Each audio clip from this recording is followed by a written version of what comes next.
Saluti da Heavy Metal Heaven. Oggi ospitiamo una band alternative metal inglese che possiede talento, personalità e voglia di fare, ma non riesce a sfruttarli al meglio nel suo full desordio.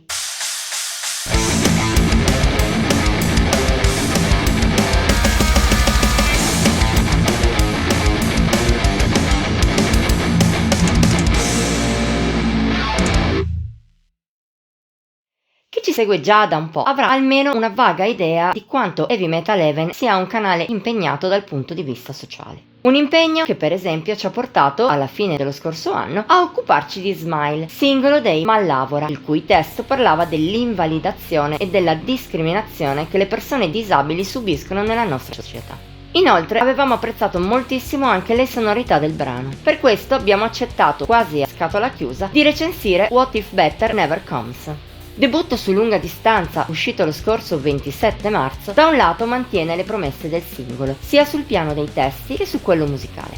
I primi sono sempre impegnati, parlano di malattia individuale, visto che alcuni membri sono affetti da disabilità, ma anche di quanto sia malata la nostra società attuale. Sono sostenuti da un alternative metal molto variegato, va da lidi piuttosto rabbiosi e pestati ad altri più espansi. Il primo lato è spesso rinforzato da una componente metalcore, oltre a qualche spunto più estremo. Nel secondo, invece, i Mallavora inseriscono partiture etniche e altri elementi inediti, per esempio dal post-rock. Se ci uniamo anche il cantato di Jessica Dowek, molto brava sia nel suo pulito espressivo che col cantato harsh, ne risulta uno stile che, pur senza essere di originalità radicale, ha una forte personalità. È uno dei pregi principali di What If Better Never Comes, che può anche contare su ottime idee musicali, seppur non equamente distribuite lungo la scaletta.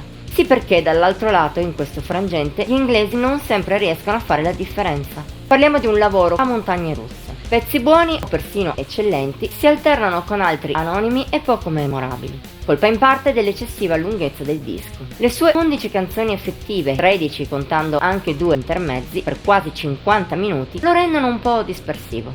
In generale, l'impressione è che i Mallavora abbiano messo in scaletta tutto ciò che hanno composto in fase di scrittura. Sforbiciare qualcosa sarebbe stato meglio, se non altro per dare maggior coerenza interna al disco.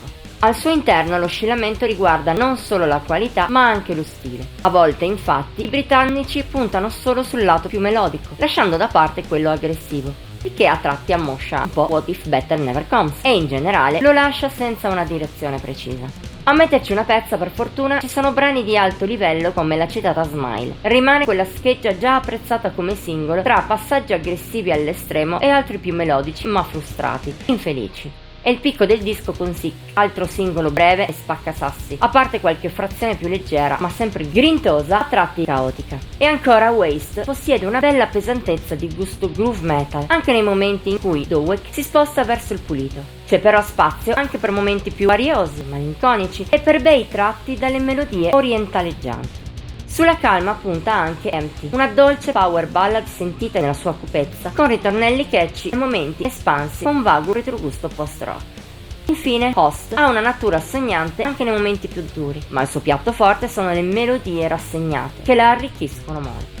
Purtroppo la maggior parte dei pezzi in scaletta spicca meno di questi, collocandosi tra il buono e un anonimato totale. Emblematica sotto questo punto di vista è Lilith ed Esther. Nonostante qualche melodia interessante e la presenza dell'ospite Banshee in un duetto tutto al femminile, manca di mordente e non lascia molto dietro di sé. Il resto del disco è di livello più alto, ma per parte della sua durata rimane lo stesso sottotono, con poco appeal e poca capacità di farsi ricordare. Sommando tutti i fattori ne risulta un lavoro riuscito a metà. Si sente che i Mallavora hanno dalla propria non solo un ottimo potenziale, ma anche tanta voglia di fare. In questo loro esordio però riescono a mettere a frutto solo in parte questi pregi. Di conseguenza, se da una parte What If Better Never Comes è un disco piacevole grazie ai suoi spunti migliori, dall'altra i britannici dovranno impegnarsi parecchio. Devono maturare, mettere a punto la propria musica e acquisire consapevolezza, se vogliono sfruttare a pieno il talento che qui incide solo a sprazzi. In definitiva, se ti piace l'alternative metal, quest'album ti è consigliato in maniera tiepida. Noi però, dagli inglesi, speriamo di poter ascoltare in futuro qualcosa di molto più consistente, focalizzato e all'altezza della loro abilità. Voto di Heavy Metal Heaven, 75 su 100. Anche per stavolta è tutto. Se hai apprezzato la video recensione puoi metterle in like, condividerla e commentarla. Ti invitiamo inoltre a iscriverti al nostro canale e a attivare la campanella delle notifiche per rimanere sempre al passo con i contenuti che pubblichiamo ogni settimana. Infine puoi seguirci anche su Facebook, Instagram e Pinterest. Come sempre trovi i link in descrizione. Ci vediamo la prossima volta!